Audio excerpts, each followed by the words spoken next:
Okay, so I'm back, and this is Journey to My Trauma Part 3. I forgot to mention that the last one was Journey to My Trauma Part 2. And then there's the first one that I did already. So I figured I would just continue with Part 3. Of course, I've been in therapy since I was 14. In 3 or 4 different counties, between clinics, hospitals, social services, you name it, I've been there. Because I buried my first husband, I buried my stillborn son, I buried my first son's dad. I always seem to be burying somebody. I don't know, I always said I have a curse. So where I left off was meeting my last husband. He ended up moving here to where I live. Well, not here, because I moved states since. And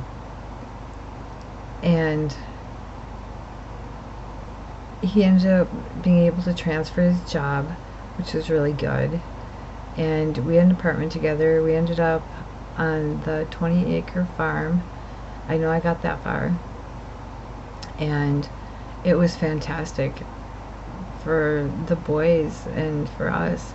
The boys would go over to my son's dad's for the weekend and for the weekends, which was nice time for just him and I to go do things. We ended up buying snowmobiles because there was snow in winter, and we ended up doing that. That was really fun. We had a good time. Him and I got along really good. And then a lot of things happened, and I think we ended up trying to think, because the timeline is so long and full, it's hard to keep track of what happened. But on December 19th, 2000, we had gotten 14 inches of snow. And there was a man who lived around the corner who had a plow truck. And I had talked to him before the snow was forecasted. And I said, you know, how much would you want? I know I'm such an adjuster. How much would you want to, plow our driveway? And he's like, $35, I think he said. It's like, cool, just come whenever, we're gonna shovel out, and then, he'll plow. So he ended up plowing a huge pile in the back, and the guy who lived downstairs, because we lived upstairs, and the guy who lived downstairs, he was in the shed working on a snowmobile, and his girlfriend was in the house, and they had a 6-year-old little girl, and at one point she had had cancer. I'm not sure if it was leukemia or cancer. And her and my youngest son hid it. I think it was my youngest. No, my oldest, because she was 6. They ended up being really close friends. And in the end, she ended up passing away. So it was really sad. And anyway, we had gotten all this snow, and we were outside, shoveling and cleaning everything up, because there was 14 inches of snow is a little bit. So they had called school just 2 hours late, and we had lived quite a ways from school because I had not registered him in that district. I kept him where he was, so it was quite a drive for us. And I said, well, I'm not 14 inches of snow in a Ford Escort, probably no. And I wasn't married to my boyfriend at the time that I had met. We weren't married yet. And he, coming from California, didn't really know how to drive in the snow. So he had a pickup, and it had four-wheel drive. But when he went to turn into the driveway, his power steering pump went out. I think that's right. Now, mind you, this was 24 years ago. And it went out, and he went in the ditch, and we had to find a way to get the truck out of the ditch, and it was a nightmare. Plus, he had an extended warranty. Yeah, he's one of those who bought that. But that's because he bought that truck to move here so he'd have four-wheel drive. So he took that out, and so we were upstairs looking for the warranty papers, and I laid my youngest son down for a nap because we were outside all morning, and it was probably after 12. So we were all pretty beat, we were all pretty tired from shoveling and digging out. So my older son was outside, and the neighbor guy was downstairs. The downstairs neighbor guy was outside in the shed working on his snowmobile. And my golden retriever, our golden retriever, she was about 10 months old, she was out there too. So I'm like, oh, my son's out there, she's out there, he's out there, everything's fine, you know, and it's no big deal, we'll just find this paperwork and everything will be fine. And I think he had a hard time finding it because we had just moved there a month before. So we were upstairs looking for that, and lo and behold, I didn't know that the neighbor downstairs left to go get more gas for a snowmobile. So I'm like, I didn't know that until after the fact. So anyway, my son was outside playing by himself. He's 8 years old, very mature for his age. He would, you know, ride his bike to his friends, or, you know, go places by himself because he was very mature. I trusted him. So all of a sudden, I'm like, well, I want to lay down for a nap. I'm exhausted. We found the paperwork. My other son was laid, you know, he got laid down for a nap as well. We were tired. So I stood on the top porch and was yelling for him. And I'm in pajamas, you know, pajama bottoms and stuff, because I was soaking wet from shoveling and being outside. So I'd changed into comfy clothes so, you know, I could lay down for a nap. And I'm yelling for him and yelling for him, and I'm like, I was pissed off at him earlier because he had brand new snow pants, and he climbed up on a horse thing, I can't remember what it's called, like a corral, and got caught on a nail and tore his snow pants. And we didn't have a lot of money at the time, so I was pretty pissed off. So I was calling for him and yelling for him, and what the hell, you know, the back where the steps were to where he wasn't shoveled. So I just threw on, I think, slippers, and I just threw those on because I figured I'll just quit, you know, I didn't have socks on or anything. And I ran down and went to find him, and Brandy, our golden retriever, was standing there, and there was a pile of snow, and all I saw were boots and snow pants.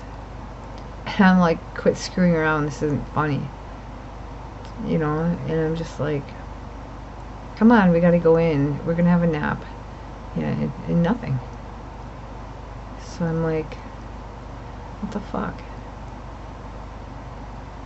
So I grabbed his pants and his boots and was pulling, and I'm like, he's stuck. So when I couldn't get him out, I ran to the girl downstairs. I said, I need your help, I can't get him out.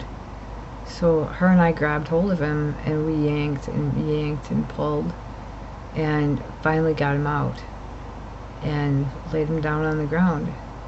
And I knew.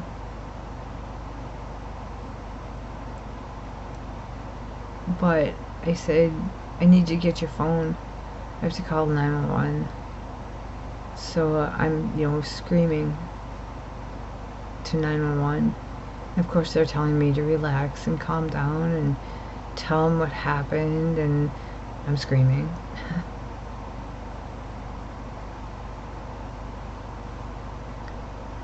And the fire department showed up, and first my boyfriend, he was an Eagle Scout, so he started CPR, and I don't know if that worked or not, but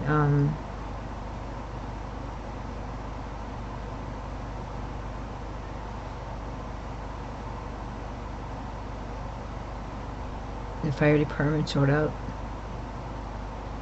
and started CPR. And it took, all these rescues a long time because of the snow. The roads were shitty. And I screamed at him. And I said, if you weren't dead, I'd kill you. Because I knew. But nobody heard me say that, because a mother shouldn't say that. But when you know, you know. And I had to let them try, because that was their job. And you hear about kids that fall into lakes, and they're in there for a long time, and they end up coming around. They end up bringing them back. So I'm like, okay, I'll let you try. And they got him in the, God damn it. They got him in the ambulance. And this is almost 24 years ago. And I was in the ambulance with them, and they had this is out in the country, and they had the roads closed off with fire trucks. And that's why to this day, every time I see fire trucks or ambulances with lights and sirens, I have a meltdown. I lose my shit. Every time. As hard as I try talking myself out of it, I lose it.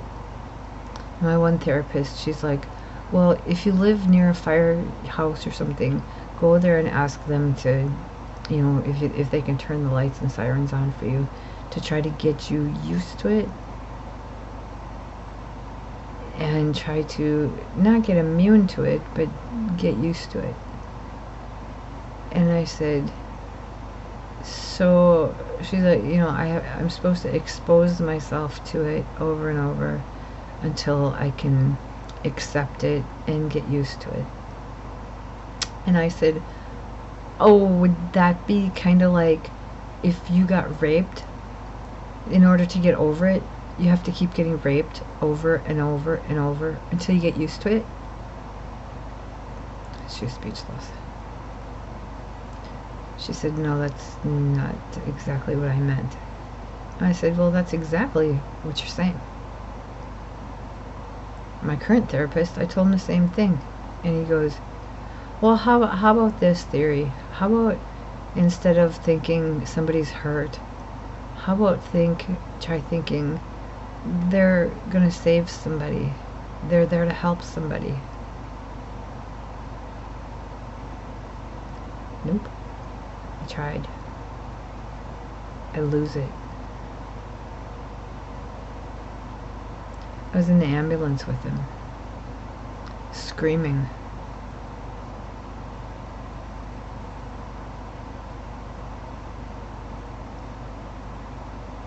Screaming for him to breathe. Just breathe.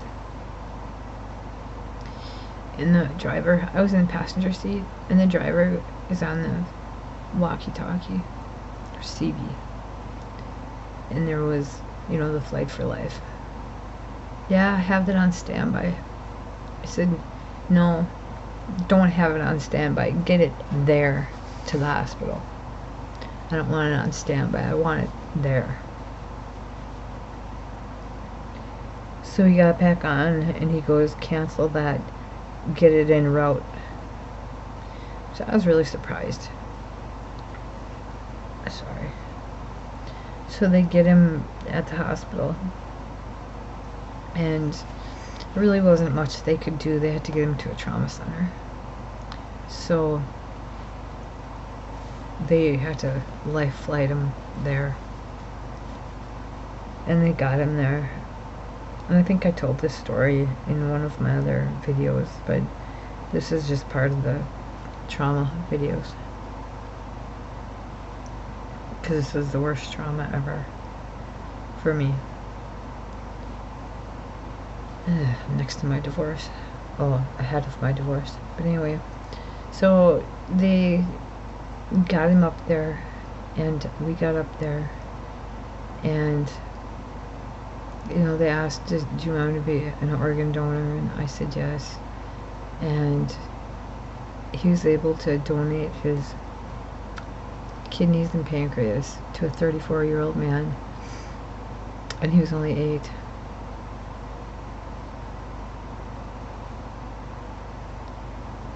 And then it would take 3.5 hours for them to come and procure, I have a hard time with that word, his organs.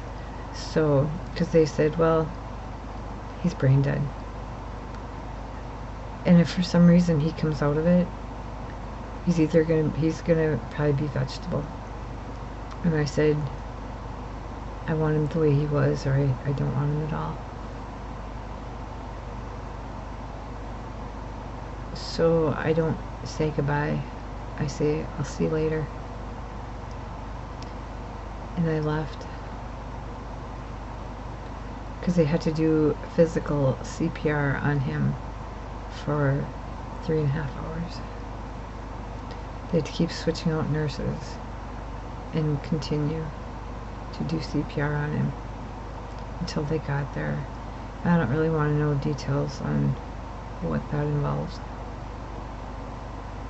But yeah, I ended up going home, and for 24 hours I was on the phone calling people I know for 24 hours straight. Then, you know, I have to plan the funeral.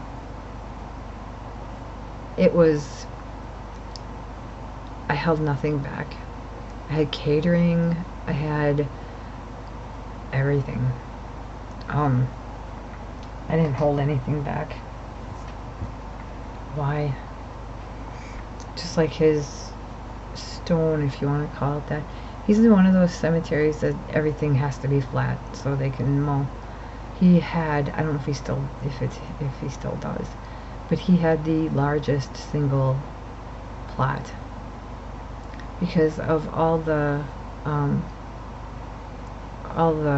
donations that I got. I put every single dime to his stone. It was marble and I think brass, and it was the biggest one. I designed it, but it was the biggest one, and at the time it was like $2,500.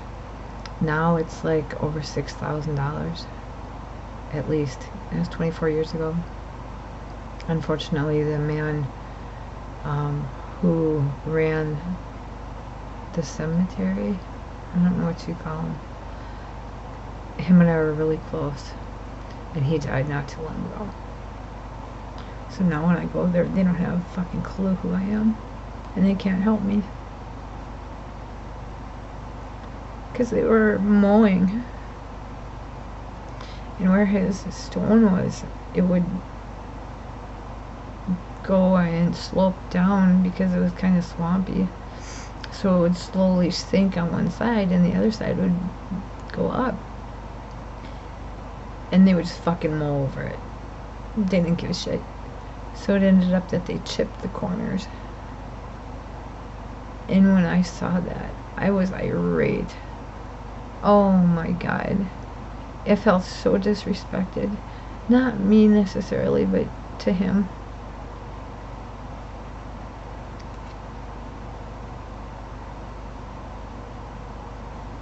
and I demanded that they fix it.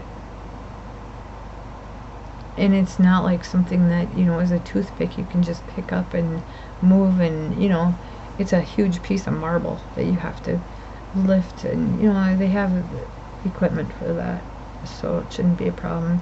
So they ended up just beveling the edge, and I kept a close eye on it. Don't fuck with my shit. But anyway, so finally ended up, you know, I was on the phone for 24 hours planning the funeral and all that, and then it was snowing again, and where we had to go was like 30 minutes away, and I wake up at 10:30 and I'm like, oh fuck, his burial. Good mom. Almost missed his burial. I got there and they have a big tent, snowing like hell. They got a big tent set up, and all the people are standing under it waiting. And I finally show up. I feel like the biggest piece of shit.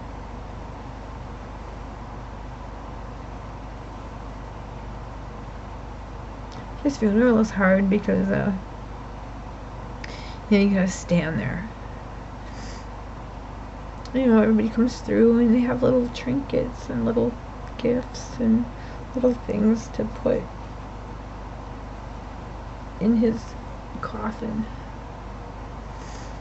And all of a sudden this lady, who I didn't recognize, she comes up to me and she whispers in my ear, I was Tony's school bus driver. I dropped. I was out cold.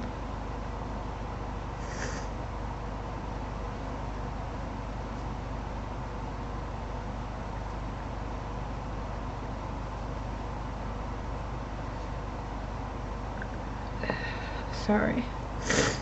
But yeah, you kind of bounce around a lot because there's just so many big little details. Like, we knew that Ari Golden was there and tried to help him, because the following summer we went boating and there were children on the shore that would scream, and we were on the boat and she would just go ballistic at them screaming, and she wasn't like that. Sorry. And she would just go crazy. So yeah, that was 24 years ago. I have a plot by him with my ex. You know, Grandpa and Grandma's there, my uncle, my mom gave up her plot for my son. But we have our plots together there, and I tried to sell them. I could transfer them, but now I live down here to where I can't even go. But I'm not a cemetery goer. I don't go to cemeteries. My mom leaves flowers, usually. So I don't really, just the dirt's paid for. So I've offered to hand it over for one of the girls, or my son if something would happen to him. But the fucking jackass won't answer me. So I have this plot. And the thing is, it's my plot. It's my family. But I don't care what happens to it. I don't know what's going to happen to it if something happens to me, because, oh shit, I gotta put that in my will. Sorry, I gotta make because I have my will all set.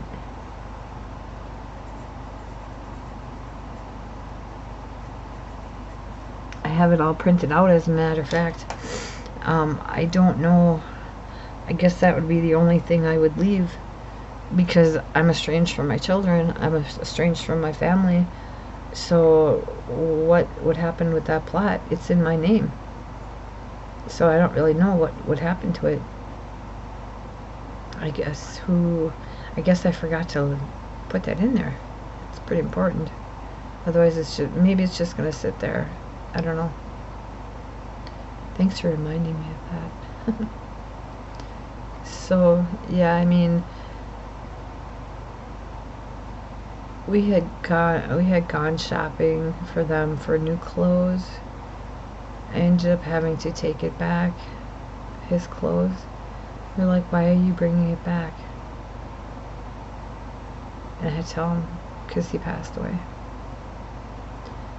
It was a small town, and we'd go to the restaurant, and we'd hear, you know, chattering. Fucking leave me alone. Or, are you the mom whose son died? Yeah. The media, no shit. The news would show up, news media would show up. Because the story was, he was playing on the side of the road where the plow had dumped all this snow, which was totally false. He was way, way in the back. Every single news broadcast would have his story. And the hospital put all these news stories together for me on a VHS, which I'd be able to go to Walgreens and have made into a DVD. Of course, asshole has it and has all of my son's stuff. My second husband, it was probably a year and a half ago or so. I said, remember, we used to get his pictures taken at Sears every year and hang them above the big bow window. Do you happen to know what happened to those pictures? He had them. He gave them to me.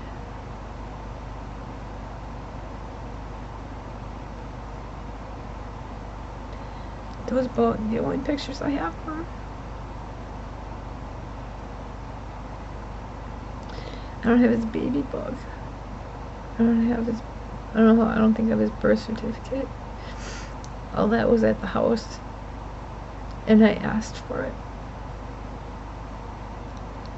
And my answer that I got was, you should have asked for it in your list. That's called a narcissist. It wasn't even his son.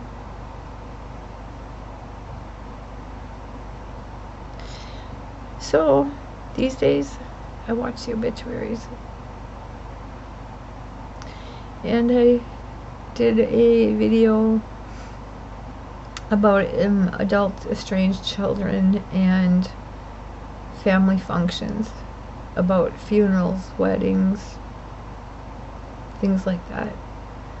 If you're estranged from your children, do you go? You know, if one of my daughters died, they said, don't go. One of the topics I did, because I had my eldest daughter, not my son or my youngest, my eldest, I had her in my will because my true next of kin is my son. But again, you know how I feel about that. Sorry. So for a while I had her as my next of kin, but I watched a video of, they're not there for you now, don't be there for them then. So I cut them out of my will. They don't know that I have a house. They don't know what I'll have down here because I don't care. You know, someday they may come around. The sad part of that is, am I going to trust them? As long as they are still close with their father, I don't know. The hard part is thinking about weddings, grandchildren, you know, things like that. That's not the topic. Yeah, it kind of is. It kind of is trauma. I've had a lot of trauma. So now we just gotta get David fixed up so we don't have another trauma. Because something would happen to him. I have nobody. Nobody. I have my friend that I have in my will because I don't have anybody else, and she's the closest person that I can think of. Otherwise, I have nobody, and I refused to give it to my children because they're so undeserving, and they're so selfish, and they're so like their father. But I'm trying to think if there's anything else that I left. I mean, I watched my father pass away. That was pretty traumatic because I was the baby. I was Daddy's little girl. He always said, I wasn't though. I was Daddy's little boy. Because he always said he wanted a little boy. And I was his little boy. But he didn't imply that he thought of me as a boy. I would help him build stuff. I would help him, you know, with a lot of things. We would do a lot of things together because I wasn't in school yet. So yeah, I was Daddy's little boy. And I never took offense to that. I never thought I was a boy. We had a great time, you know, go to breakfast or go to lunch or do this and do that, you know. But yeah, I've had a lot of trauma. I probably missed some, and it's probably okay because I think you got enough. I know I did. So have a good day. I thought today was Sunday and it was Monday, so tomorrow's gonna be crazy. So I hope you subscribe, and I hope you follow me. Not like stalk me, but if that's what you choose to do. Alright. Have a good one.